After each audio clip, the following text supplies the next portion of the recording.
What if I told you that the 5 years before and 5 years after your retirement starts will determine whether your savings last for decades or you run out of money far too soon? This 10-year window, what we call the dangerous decade, is the most financially fragile period of your life. One wrong move and your retirement dreams could come crashing down.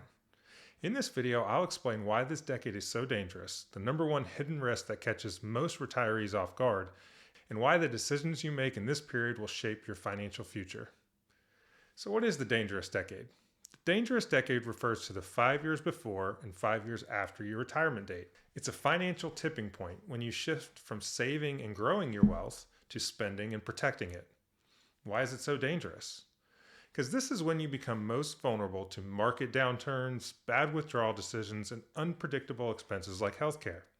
You can't just ride it out like you did when you were working, because you're no longer adding money to your portfolio.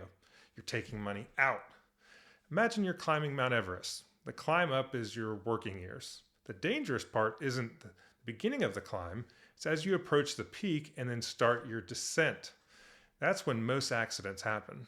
Retirement works the same way. So what's the number one risk you must be aware of during this time? Sequence of returns risk. Most people think investment returns matter most in the long run, but it's not just the average return that determines your success. It's when the bad years happen. Two retirees can have the exact same investment portfolio, the same withdrawals, and the same long-term market returns on average. Yet one runs out of money and the other thrives. Before we talk about how devastating a bad sequence can be once you start actually withdrawing money, we must first talk about the years leading up to retirement. You see, as you approach retirement, particularly in the 5 years leading up to it, you likely have the largest portfolio balance of your lifetime. And that, in itself, creates risk. Here's why. Even if you're not withdrawing yet, a big gain or a big loss as a percentage has a much larger dollar impact than earlier in your career.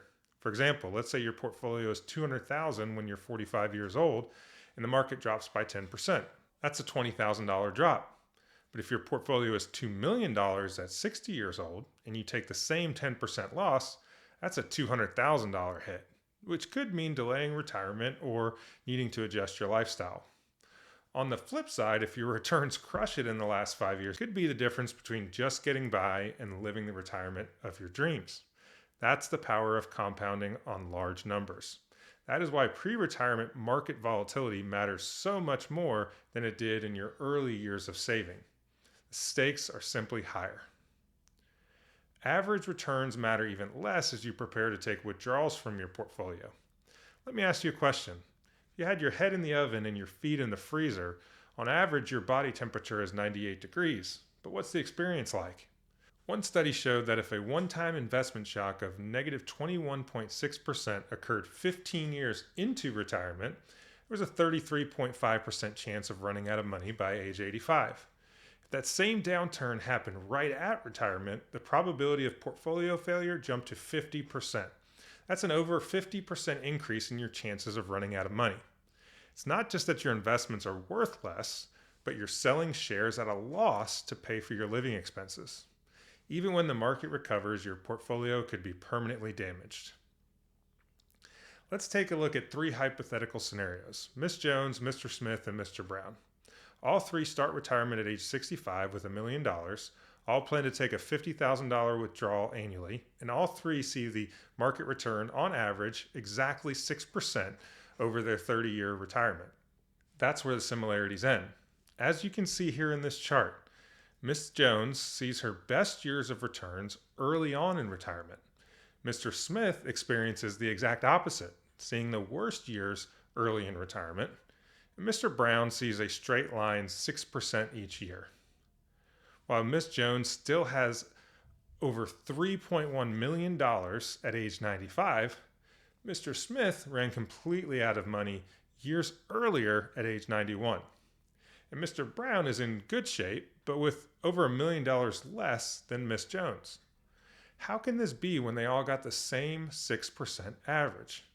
Sequence of returns is the difference. There's also one more hidden risk during the dangerous decade, and that is behavioral mistakes. Many retirees panic sell during market crashes, locking in losses they never recover from.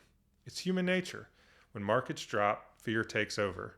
But selling in a downturn means locking in losses rather than giving your portfolio a chance to recover. For example, during the 2008 financial crisis, many investors pulled out of the market entirely, only to miss the massive recovery in the years that followed.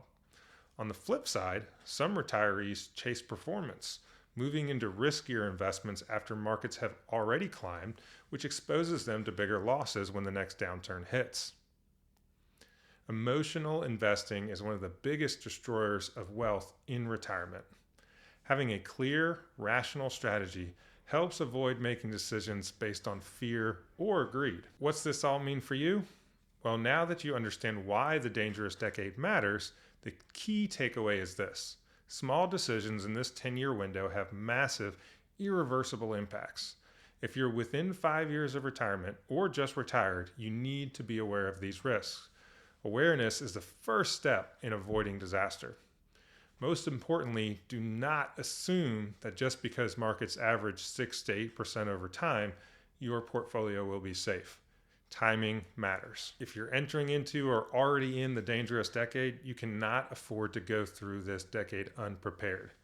If you haven't already, make sure to subscribe to our channel and turn on notifications so you don't miss future videos where we will be talking about strategies to help minimize the impact of sequence returns risk on your portfolio.